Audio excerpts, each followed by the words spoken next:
Super Africa vous présente DJ Arafat.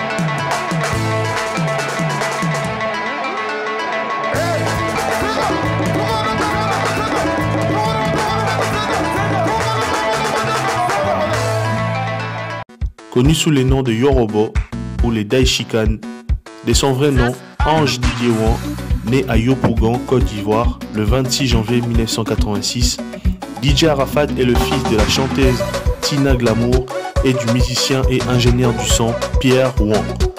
Arafat est d'ethnie guéré de son père et bété de sa mère. Sa mère est une artiste chanteuse très controversée et ses détracteurs lui reprochent le plus souvent d'esquiser des pas de danse et un style un peu trop posé. Le jeune Ange Didier Wan, alors âgé de 14 ans, arrête l'école et quitte son domicile familial. Brisé par un divorce, il rejoint le quartier de Yopougon, réputé pour les nuits folles de sa célèbre rue Princesse.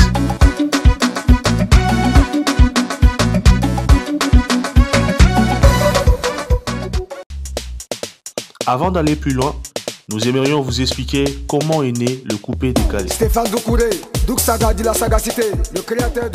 Le coupé décalé est né au début des années 2000, dans des boîtes de nuit parisiennes et londoniennes fréquentées par la diaspora ivoirienne. Là-bas, le chanteur Douk Saga et toute la clique de la Jet Set mettent en scène leurs récites à Mbengue, c'est-à-dire les mondes des Blancs, par des démonstrations ostentatoires des attributs du succès, tels que les billets des banques, les montres en or et les grosses cylindrées. Leur musique puise dans les rythmes du ndombolo congolais et du zouglou ivoirien, tandis que les phrases s'inspirent du répertoire des DJ qui animent les soirées, c'est-à-dire les atalakou, un terme d'origine congolaise, en chantant les louanges des clients qui leur ont glissé quelques billets.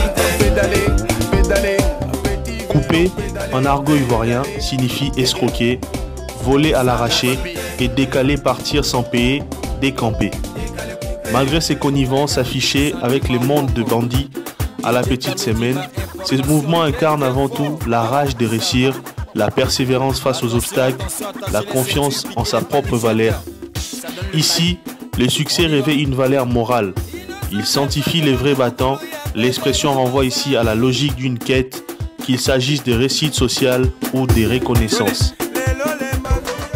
Très jeune, Wan avait beaucoup d'amis libanais à Abidjan, qu'il est surnommé sans cesse Yasser Arafat, en référence à l'ancien dirigeant du Fatah et de l'Organisation de libération de la Palestine. En effet, on lui attribuait le tempérament du dirigeant du Fatah.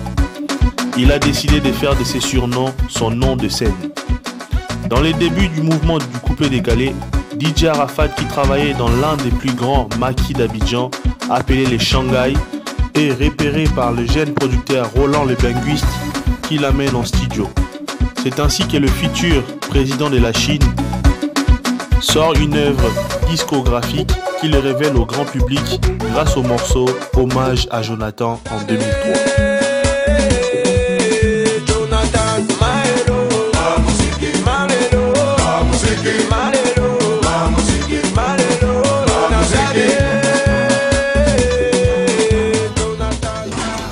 Il officie alors comme DJ dans différents maquis et bars, gagnant quelques billets en faisant des atalakou.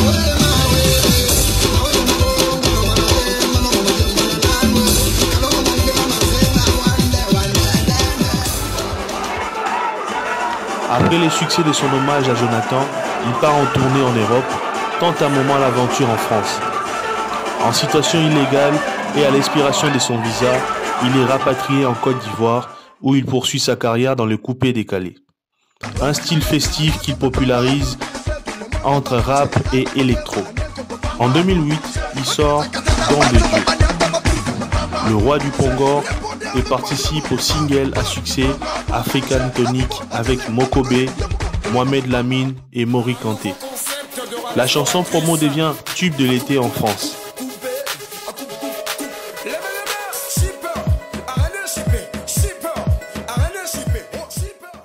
La même année, pour soutenir le single, il met sur le marché Cadeau du siècle, un mélange de R&B contemporain et du coupé décalé.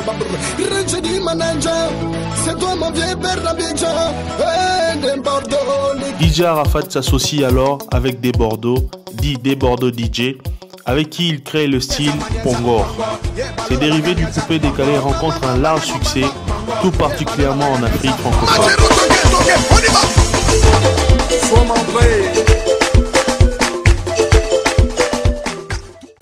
DJ Arafat se spécialise également dans des freestyles à l'ivoirienne, dénommés Atalakou. Cette période s'achève en septembre 2009. DJ Arafat décide alors de reprendre son destin en solo. Fan de Yorobo, le footballeur Samuel Eto'o lui offre une montre de 80 000 € et une voiture de marque BMW en juillet 2009, suite à l'album Atalakou Eto'o Volume 1 en 2009.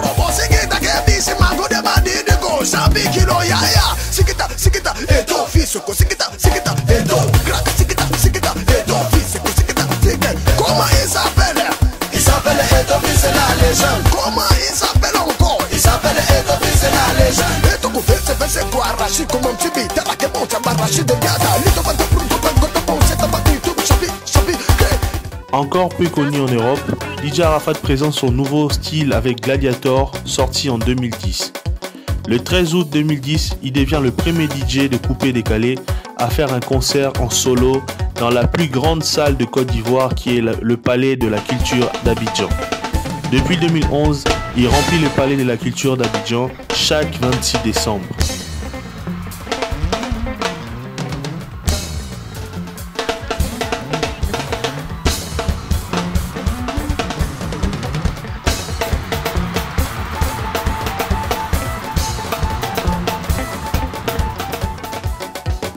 En 2012, il reçoit 2 prix, celui du meilleur artiste africain de l'année et celui du meilleur artiste masculin de l'Afrique de l'Ouest au Kora Awards. DJ Arafat Yorobo. Je l'offre à mon père qui n'est plus de ce monde aujourd'hui, que je demande à certaines personnes d'applaudir. Un sacre qui lui positionne comme un ambassadeur de la musique africaine dans le monde. Fort de son assise sur le continent, il est souvent sollicité pour des collaborations de Davido Nigeria à Tofan Togo, en passant par G. Martins Nigeria, sans oublier Fally Ipupa RDC Congo. En 2012, il s'impose sur le marché français avec Oulala, un morceau en collaboration avec Mokobe, tube de l'été de la même année. DJ Arafat signe chez Universal Music Group. Il fait donc son entrée dans une grande écurie de l'industrie musicale qui l'alignera dans son registre des artistes africains pop. Influencé par les Crank et Lil Wayne en particulier, DJ Arafat fait alors évoluer son style. Embrassa depuis janvier 2010 le hip-hop et surnommé à cet effet Sao Tao, le dictateur. Il conceptualise le Nushi R&B dans son single en duo avec Ivan Trésor. On observe tout au long de sa jeune carrière un changement de style vocal et musical. Il est passé du coupé décalé classique de premières heures de ses mouvements musicaux à un coupé décalé plus sophistiqué.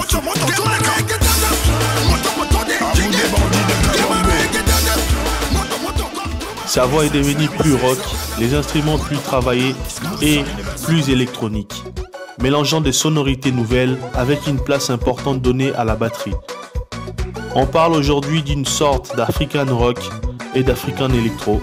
On retrouve cette diversité dans le morceau Rage 202, qui est un mélange de sonorités heavy metal et coupé décalé.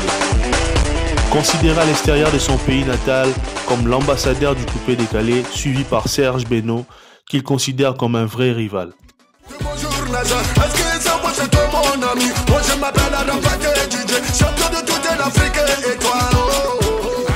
La célébrité de DJ Arafat venait également des nombreux clashs qu'il entretenus avec la plupart des personnalités médiatiques et artistiques du pays, le plus souvent par des vidéos interposées. À l'occasion de la sortie de son album Renaissance, DJ Arafat affirmait ainsi à RFI dans l'émission Légende urbaine le 20 mars 2019 « Si tu es pauvre et que tu veux être n'importe quoi dans la vie, donne-toi à fond. N'écoute pas les gens, concentre-toi sur ce que tu veux faire et bats-toi pour être ce que tu veux. » Dans la nuit du 11 août 2019, à 22h35 à Abidjan, DJ Arafat est impliqué dans un accident de la route. Sa moto percute violemment une voiture conduite par une journaliste de Radio Côte d'Ivoire.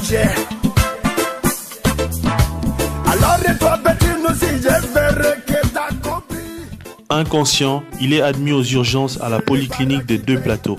Il souffre notamment d'une fracture du crâne et d'un oedème lié au non-port du casque.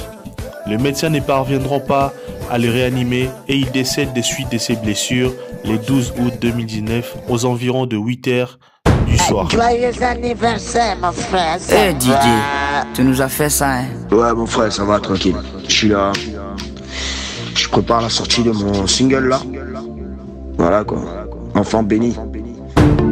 La mort n'arrête. Le jour de la mort de DJ Arafat, Abidjan est en ébullition. Toutes les animosités sont oubliées.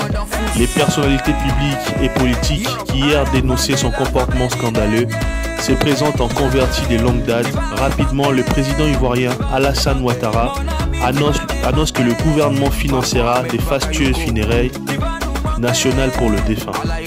À Abidjan, la crème de la musique africaine avait fait le déplacement. Plus de 50 artistes congolais, maliens, sénégalais ou encore camerounais ont ainsi défilé sur scène, dont le congolais Fally Ipupa, le français Dadju, DJ Mix, Davido, Sidiki Diabaté ou encore Koffi Olomide se sont produits. La cérémonie et la veillée musicale se déroulent sans accroc. Mais le lendemain matin, quelques heures après son inhumation en petit comité, le caveau d'Arafat est décellé, le cercueil exposé et le couvercle renversé sous les acclamations.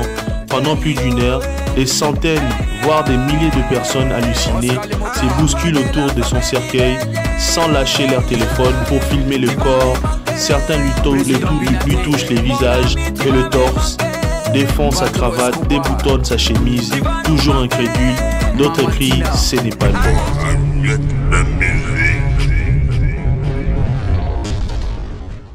Ange Didier Ouan est mort à l'âge de 33 ans.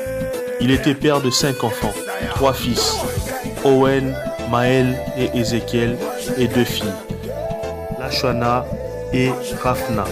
Il était fiancé et préparait son mariage. Il est enterré le samedi 31 août 2019 au cimetière de Williamsville. S'il n'a pas inventé le coupé décalé, DJ Arafat a su s'approprier ce genre musical pour le faire rayonner bien au-delà des frontières de la Côte d'Ivoire et même du continent. Forbes Afrique et Trace Africa lui ont d'ailleurs attribué en 2015 le titre d'artiste africain le plus influent à l'international. Voilà, t'en sais plus. On se voit demain. Ciao. Si tu as aimé notre vidéo, abonne-toi à notre chaîne YouTube. Et si tu es déjà abonné sur nos réseaux tels que Facebook ou encore Instagram, n'oublie pas d'activer la petite cloche pour être informé lors de nouvelles vidéos.